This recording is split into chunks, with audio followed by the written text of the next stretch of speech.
ఇక్కడైతే మా బావ చేపల పులుసు చేస్తా నువ్వు వీడియో తీసుకో అని చెప్పిండనమాట. అంత మంచి అవకాశం వచ్చినప్పుడు మనం వదులుకోం కదా! మనకు కూడా కొంచెం రిలాక్స్‌గా ఉంటదని నేను కూడా తీసుకుంటా నువ్వు చేసేయి అని చెప్పాననమాట. ఆయన స్టైల్‌లో చేసిండనమాట చేపల పులుసు చాలా బాగుంది.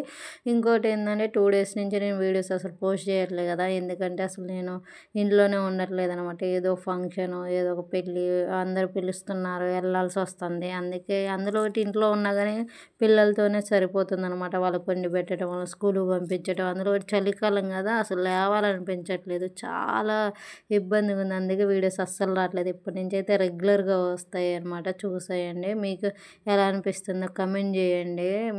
మీకు ఇలా ఎవరైనా చేపల పులుసు చేసేవాళ్ళు ఉన్నారా? ఒకసారి కమెంట్ చేయండి. మీరు వీడియోస్ చూస్తున్నారు కానీ సబ్స్క్రైబ్ చేయట్లేదండి. చేసేయండి. కొంచెం మీరు సబ్స్క్రైబ్, లైక్ ఇస్తే వేరే వాళ్ళకి వెళ్తాయన్నమాట. వాళ్ళకి నచ్చితే నా వీడియో చూస్తారు. ఇంతవరకు చూసారంటే థ్యాంక్ యూ అండి. బాయ్.